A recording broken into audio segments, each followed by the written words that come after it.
Hello students, आज आपण bill of एक्सचेंजचा 5वा प्रॉब्लेम बघणार आहोत. Mahindra sold goods to Ravindra for 6,000. Ravindra accepted Mahindra's bill for 6,000 payable after 3 months. 3 months साठी bill बनणार आहे. After a month, Mahindra discounted the bill with his bank at 10% per annum. 1 month नंतर महिंद्राने bill discount केला. बघा 3 months साठी bill बनलं गेला, but 1 month नंतर महिंद्रा बँकेत गेला. After a month okay, discount the bill with the bank for 10% per annum. Okay, on due date Ravindra dishonour his acceptance. Dishonour होणारच. Ravindra paid 3,000 to Mahindra as a part payment and accept a fresh bill for 3 months for the balance including interest. जे काही balance राहणार त्याच्यावर 3 months साठी new bill create केला गेला आणि त्याच्यामध्ये इन्क्लूड केला इंटरेस्ट 8% पर ॲनम प्रमाणे. Before the maturity of the bill Ravindra became insolvent. यावेळेस इन्सॉल्वंटची एंट्री आहे. बघा, न्यू बिल बनल्यानंतर पुढच्या एंट्रीज नॉर्मली डिफरंट राहू शकतात. याच्या आधी वेगळ्या होत्या. इथे इन्सॉल्वंट आहे. 50 पैसे इन अ रुपी वर received from Ravindra as first and final dividend from his estate. तर मी एक्सप्लेन करेनच तुम्हाला. Past journal entries in the books of Mahindra. तर तुम्हाला हेल्प म्हणून मी टाईमलाईन क्रिएट करणार आहे. सो गुड सोल्ड यावेळेस आहे. मागच्या प्रॉब्लेम्समध्ये मी तुम्हाला सांगितलेलं होतंच गुड सोल्ड एंट्री असते. गुड सोल्ड नंतर सेकंड एंट्री बनते बिल ड्रॉन अँड ॲक्सेप्टेडची. ओके, मी आता फक्त बिल्स रिसेबल दाखवतोय. ते बनलेलं बिल काय होतं बघूया. ॲक्सेप्ट झालं बिल अँड डिस्काउंट केला गेला. ऑप्शन घेतला discounting with bank. Okay, number 4 discount झाल्यानंतर काय होतं. डिसऑनर. डिसऑनर नंतर येणार कंपल्सरी इंटरेस्ट. फ्लो फिक्स आहे. नंतर येणार पार्ट पेमेंट. नंतर येणार न्यू बिल. आणि न्यू बिलचं काय झालं हे आपल्याला पुढे सांगतात. So bill become insolvent. So Ravindra become insolvent and 50 पैसे इन रुपी येणार आहे. सो इन्सॉल्वंट. इन्सॉल्वंटच्या एंट्रीज असतात 2. किती एंट्री असतात 2. तर मी डिस्कस करतो तुमच्याशी जेव्हा येईल इन्सॉल्वंटची एंट्री तेव्हा डिस्कस करूया. तर हा झाला टाईमलाईनमध्ये एंट्रीजचा फ्लो कसा असणार आहे. सो आपण स्टार्ट करूया. बघूया. महिंद्राने सोल्ड केला गुड्स रवींद्रला. म्हणजे महिंद्र सेलर, रवींद्र बायर. आणि मग सेलर बिल बनवतो म्हणजे महिंद्राचं ड्रॉवर बनणार. रवींद्र ॲक्सेप्ट करणार आहे. बोलल्या तिथे रवींद्र ॲक्सेप्ट म्हणजे रवींद्र ड्रॉवी. आणि जर्नल ऑफ महिंद्रा सांगितलं आहे. इट मीन्स ड्रॉवर, ज्याचंच जर्नल आपण शिकत आहोत. Okay, let see. First entry good sold. Good सोल्डची एंट्री घ्यायची. गुड सोल्डची एंट्री करण्यासाठी एंट्री काय येणार आहे. सेल होतं. सेल होणार. इट मीन्स इन्कम आहे. सेल म्हणजे इन्कम ना. सेल केल्यावर पैसे येतात. इन्कम. इन्कम क्रेडिटला असतात. कोणाला सेल केला. रवींद्रला. Ravindra account debit to sales account. Amount 6,000.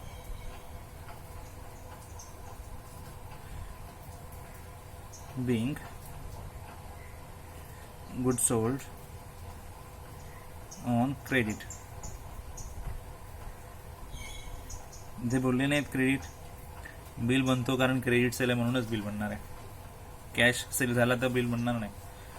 ठीक आहे, क्रेडिट सेललाच बनणार आहे बिल म्हणून क्रेडिट सेलच असणार आहे. सो इथे क्रेडिट मेन्शन केलं. Next bill bill drawn and accepted. Bill receivable drawn and accepted. तर बिल बनण्याची एंट्री. तर 6,000चा सेल केला तर बिल बनणारच 6,000चा. बिल ड्रॉन अँड ॲक्सेप्ट याचा अर्थ बिल ॲक्सेप्ट होतोय आणि आपल्याकडे येत आहे. महिंद्रा रिसीव्ह करणार. रवींद्र ॲक्सेप्टेड महिंद्राच बिल. इट मीन्स आपल्याकडे बिल येणार आहे. बिल ड्रॉन अँड ॲक्सेप्टची एंट्री फिक्स असते. Bill receivable account debit to drawee. Drawee is रवींद्रच अकाउंट. एंट्री मी रिवाइज करायला सांगितलं. बिल ड्रॉन ॲक्सेप्टची एंट्री सेम येणार. बिल रिसिबल अकाउंट डेबिट रवींद्रच अकाउंट. 6,000चं बिल बनवलं गेलं रवींद्रच्या नावावर. being bill drawn and accepted for 3 months साठी आहे. तर पिरियड मेन्शन करायचा 3 months. Okay, closing line. Third entry, discount with bank. बँकेत डिस्काउंट केलेला आहे, but this is important line. Discount कधी केलं? आफ्टर मंथ, म्हणजे 1 महिन्यानंतर आपण बँकेत केलं. 3 महिन्यांचं बिल होता, 1 महिन्यानंतर बँकेत गेलो, म्हणजे बिलचे किती महिने बाकी राहणार? 2 महिने, 2 months. मग 2 monthsसाठी बँकेत राहणार ना बिल. मग बँक तेवढ्याच पिरियडचा चार्जेस लावते. 10% चार्ज लागणार आहे डिस्काउंटिंगमध्ये, आपण त्याला डिस्काउंट म्हणतो. तेवढ्याच पिरियडचा चार्ज लागेल जेवढ्या पिरियड बिल बँकेमध्ये राहणार आहे. सो 3 monthsचा बिल बनतो आणि तुम्ही 1 महिन्यानंतर बँकेत जाता, म्हणजे 2 monthsच आपण कन्सिडर करणार ना. ओके, सो द एंट्री तर आधी घेऊया आपण डिस्काउंटिंगची. एंट्री फिक्स आहे. Say what is the entry? Bank account debit, discount charges debit to bills receivable. Fix entry आहे. बँक आपल्याला पैसे देणार बँक अकाउंटमध्ये आणि बिल घेणार आहे. आपल्याकडून बिल गेला, बिल क्रेडिट. बिल येतो तर बिल डेबिटला, बिल जातो तर बिल क्रेडिटला. आणि डिस्काउंट हा एक्सपेन्स आहे म्हणून येणार डेबिटला, एक्सपेन्स डेबिटला असतात. बिलची अमाऊंट आहे 6,000. डिस्काउंट माहीत नाही आहे. जोपर्यंत डिस्काउंट माहीत नाही तोपर्यंत कळणार नाही की बँकेने अमाऊंट आपल्याला किती दिली. तर आपण डिस्काउंट कॅल्क्युलेशन करूया वन साईडला. Okay, so discount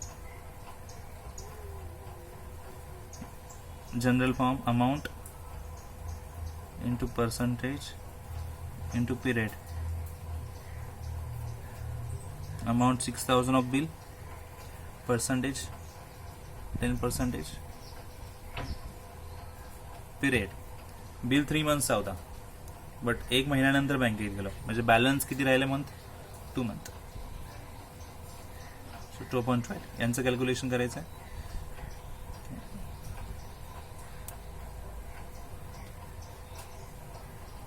It's 100, so discount is 100. बँकेने चार्जेस 100 घेतला, रिमेनिंग अमाऊंट आपल्याला पे केली. Okay, fine. एंट्रीचं narration. being bill discounted with bank. Okay, after discounting bill डिसऑनरच होणार. लगेच ऑनर झाला तर प्रॉब्लेम संपेल आणि 2-3 एंट्रीजचा प्रॉब्लेम नसणार आपल्यासमोर. सो डिसऑनर नाही होणार आहे, डिसऑनर होणार आहे. So see here on the due date Ravindra dishonour the acceptance of Ravindra. Okay, so डिसऑनरची एंट्री देणार. डिसऑनर स्पेशल एंट्री आहे. ड्रॉवी ऑलवेज डेबिट असतो. Drawee Ravindra.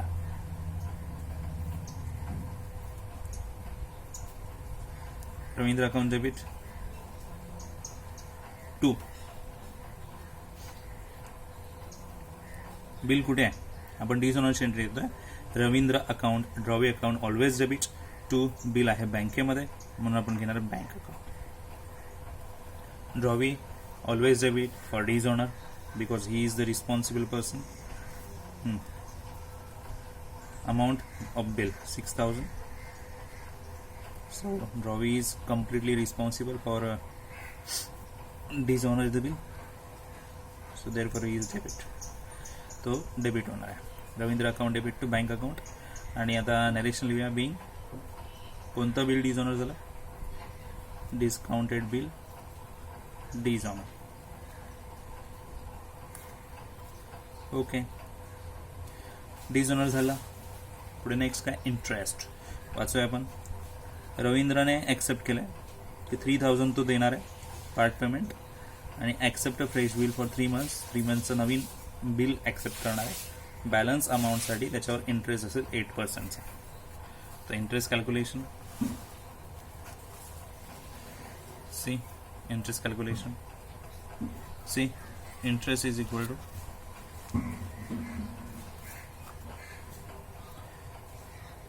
amount into percentage into period upon 12 period upon 12 amount balance amount for interest साठी calculation करायचं असेल तर balance amount घ्यायची आहे. 3000 तो द्यायला रेडी आहे, मीन्स 6000 मध्ये तो 3000 पे करेल. So balance amount 3000. Interest rate 8%, आताच बघितलं आपण. अँड न्यू बिलचा पिरियड आहे 3 मंथ्सचा. 2 zeros cut, 3 4s are 12 and 4 2s are 8. 30 into 2 60 रुपीजचा interest. 8% interest आणि 3 मंथ्सचा पिरियड. Check that. असंच आहे का? 8% इंटरेस्ट रेट आणि 3 मंथ्सचा न्यू बिलचा पिरियड. सो कॅल्क्युलेशनमधून आपल्याला इंटरेस्ट मिळाला 60 रुपीज अँड आपण 60 रुपीजची एंट्री देणार. Interest is income for us. आपल्यासाठी तो इन्कम आहे आणि इन्कमची एंट्री आपण पे करणार आहे ते शो करणार आहोत. सो इट मीन्स ड्रॉवीचं नाव येणार Ravindra's account debit to interest account. 60 rupees interest due आहे. हा रिसीव्ह नाही केलाय. इंटरेस्ट ड्यू आहे, त्याच्या नावावर जमा केला इंटरेस्ट आणि आता आपण तो त्याच्या नावावरून आपण रिसीव्ह करणार. कॅशमध्ये अजून मिळाला नाही आपल्याला, तो मिळेल. ओके. आफ्टर इंटरेस्ट आपण देणार पार्ट पेमेंटची एंट्री. पार्ट पेमेंटमध्ये तो किती पे करतो आपल्याला? रवींद्र पेड 3000. पार्ट पेमेंटमध्ये पैसे येणार आपल्याकडे. Yes, cash comes in. Cash comes in means cash bank account debit to Ravindra account. Part payment Ravindra येतोय 3000 रुपीजचा. 3000 रुपीज being part payment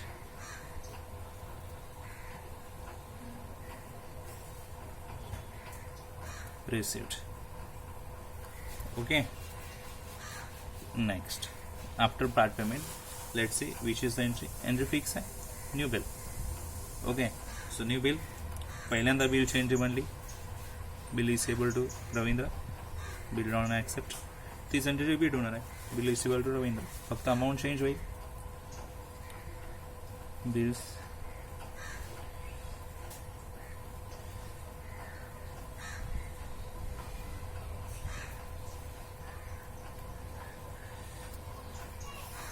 किती अमाऊंटसाठी बिल असणार आहे? किती अमाऊंटचं बिल असणार आहे?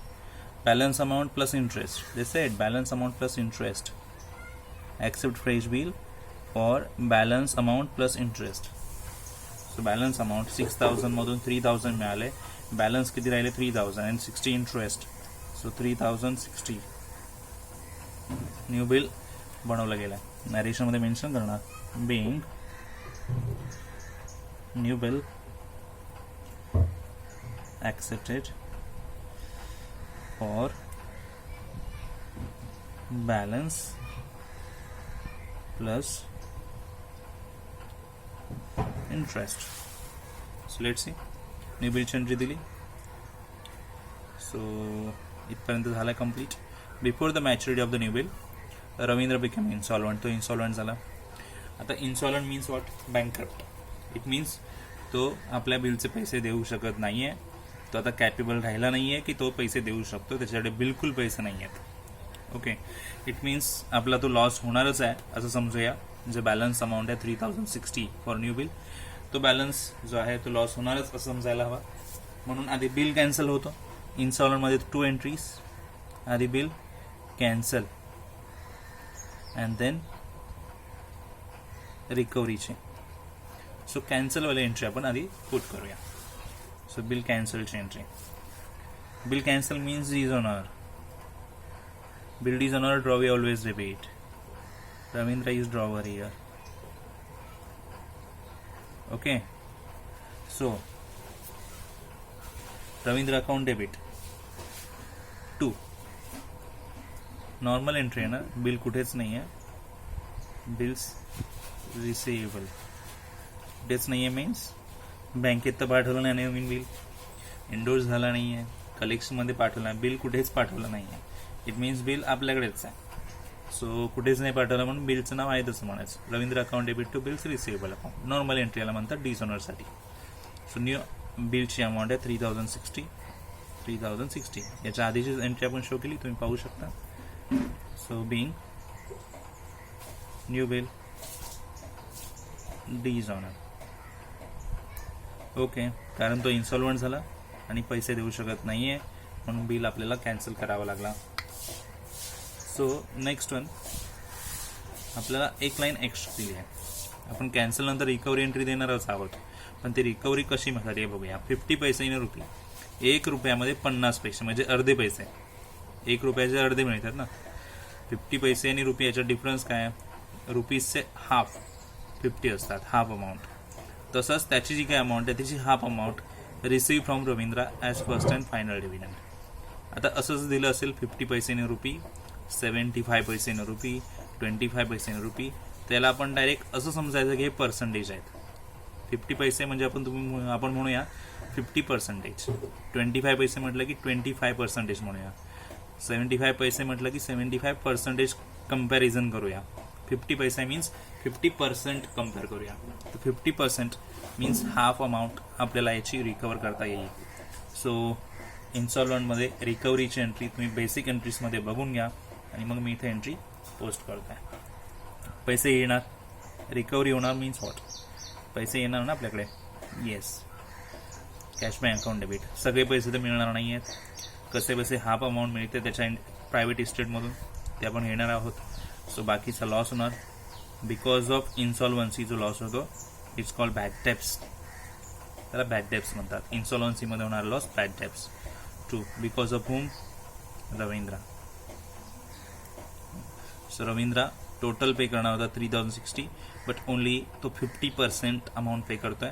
इट मीन्स 1530 अँड बाकीचं complete loss that we will call bad debts.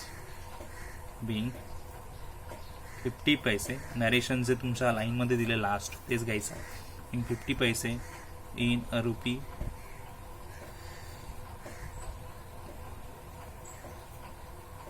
वर received from Ravindra's private estate and remaining transfer to bad debts account. बरोबर ना. 50 पैसे तुम्ही घेतले 50 आणि 50 पैसे तुम्ही बॅड डेब्ट्सला ट्रान्सफर, म्हणजे 50% here and 50% here. So here problem will be end. Recovery झाली, प्रॉब्लेम एंड होणार. So how many entries we do? 9 entries.